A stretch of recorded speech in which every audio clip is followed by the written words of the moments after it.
chapter, we're going back to one of the first outings in the expanded media of the Monsterverse to dissect one of the most horrifying kills in the saga. Using lore, creator intent, and real-life biology of primordial predators to get into the nitty-gritty details of how Godzilla was possibly left the sole survivor of his kind. This is the death of Dagon Explained. As a quick recap for anyone who hadn't read the comic, please go do so if you haven't. Here's the rundown on what happened in the chain of events that might have left Godzilla the last survivor of his kind. Now, keep in mind, currently the events of this comic do not perfectly align with the timeline of events that the movies and Monarch show lay out, as we've spoken about before. But we're not going to let minor timeline discrepancies get in the way of understanding the bigger story. With that out of the way, let's begin the grisly autopsy of events, and literal autopsy to follow. The victim. Referred to as species 5146 Adam, or more popularly as Dagon, this titan was seemingly the same species, or a very similar species to the modern Godzilla. Mandates by Toho, Legendary, and some obscuring writing by multiple parties have made it vague if the G-Man is the last surviving and massive outlier of a species that Dagon also belonged to, or something else just similar to him. Most of the mandates that had Godzilla be a singular member of his kind came from after the comic was written, and with the art depicting Dagon as looking virtually identical to Godzilla circa 2014. So we're going to suppose that the two are more similar than they are different. While Dagon was never shown using atomic breath, statements by the writer of the comic, and another name he was given by the ancient Japanese, Raijin, a storm kami in Shintoism who is often associated with lightning bolts, does imply he had similar energy-based power to Godzilla. He certainly might not have been as powerful as the modern Godzilla, but this essence of some inherent power was exactly why he was targeted when he made landfall in ancient Japan. At the same time, a wayward Phoenician expedition was being helped by the locals, and he was targeted by this. The killer. Titanus Jinshin Mushi, the dragon beetle, the Muto Prime. This apex of the Muto species was responsible for probably multiple Titan deaths across many thousands of years, standing at just over 106 meters tall and seemingly in the ballpark of 135,000 tons, according to some sources. This prime of a Muto is substantially larger than the two individuals seen in 2014 and the second female sighted in Ghidorah's global rampage. What it did reveal was that the events, which Lieutenant Ford and Godzilla stopped in 2014, might have occurred many times before in the distant past. Two or more Muto spores would grow to full size, find a mate, and then create potentially hundreds upon hundreds of eggs independent of their spore stage. These translucent eggs that we saw through Ford's point of view all bear not grubs or larvae, but miniature versions of the parent Muto. If allowed to hatch, the pair would quickly give rise to a massive swarm like a horde of locusts. While individually not the most powerful titans, a horde of Muto could ravage the ecosystem in all stages. And when they were in their smaller stage, humans and normal animal life might be targeted both for food and as perceived threats. Eventually, this horde would devastate local ecosystems and cause extinction events alongside wiping out human civilizations before the ravenous predators would turn on themselves and cull each other. Jinshin Mushi might have been the last Muto standing for one of these ancient culls, and grew past her typical growth cycle, or went through a unique optimal mutation. Or potentially not so unique, as we'll get into later. In either case, alongside massively increased size and strength, potentially putting them in the alpha class of titans, Prime developed a whole new method of reproducing independent of the eggs we saw the female lay in San Francisco. After bursting out of the ground, Prime went primal and promptly beat the brakes off of Dagon. While we stress that statements are something that needs to be taken with a grain of salt, especially given the fluctuating nature of canon and retcons in this verse, the writer for the comic, Arvid Nelson, did note that this was hardly the first time Prime had defeated a Godzilla-like titan. And what she did after would have probably left many wishing she'd just killed him outright. The execution. While the initial Muto pair were identified as parasitic, the exact specifics of how their spores wound up inside Dagon and how this differed from the eggs the female laid later wasn't immediately clear. But after the release of the Aftershocks comic, it soon became very clear where in nature the writers were taking some notes from. Already using ChatGPT?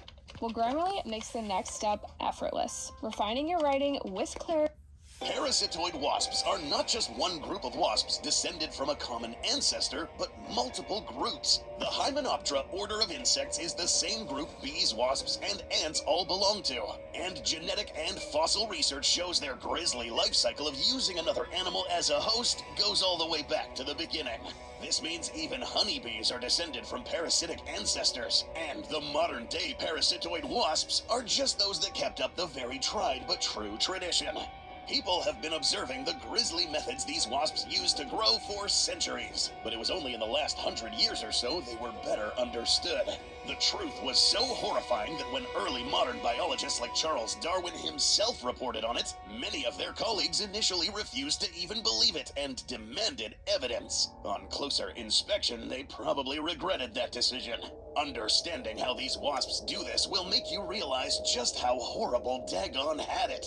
So there are two main methods these wasps might employ to kill another animal as the host of their future generations. The most common method is ectoparasitism, where the host is paralyzed with a venom and the eggs are laid outside of the crippled host to burrow within and devour the victim from the inside out. But the other, and arguably much more gruesome method is the exact strategy Jinshin Mushi partook in, endoparasitism.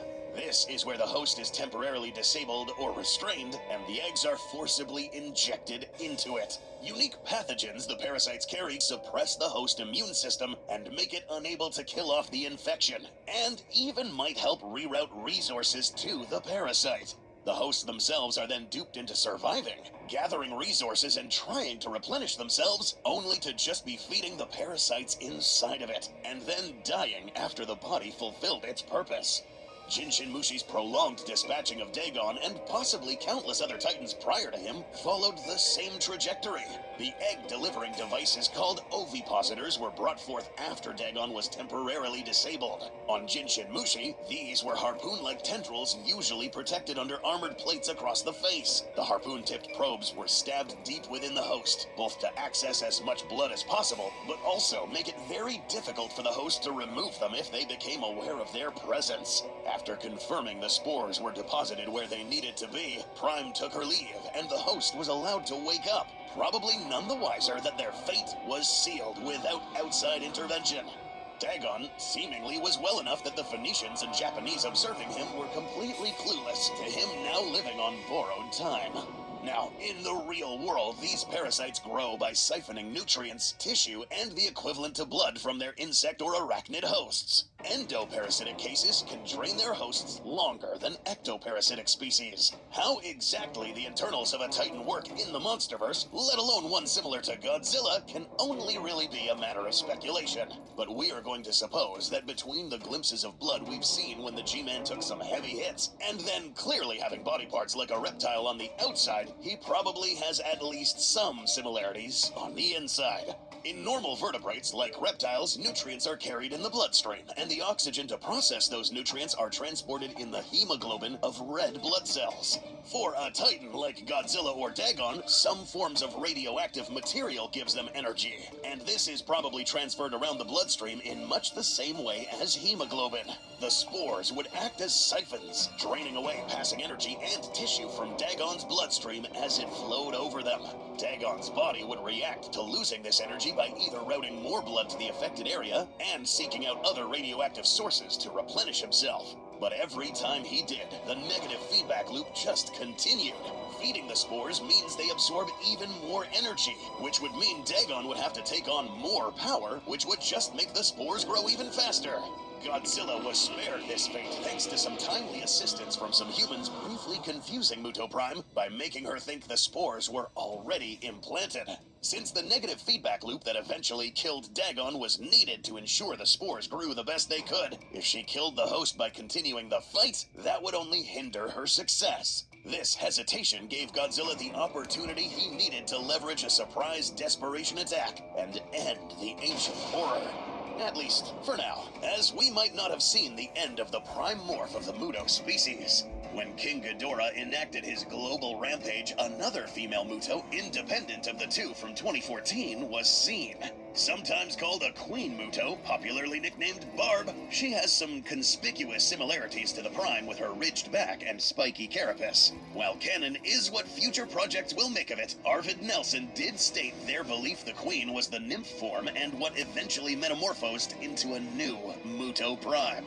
Currently, this last known Muto standing willfully has bent the knee to Godzilla and hasn't caused him any trouble since. If that changes, and another ancient rivalry will be revived if she obtains a new form to challenge the king, or if she'd remain loyal as a potent ally in a new alliance made from old enemies like what Godzilla had forged with Kong.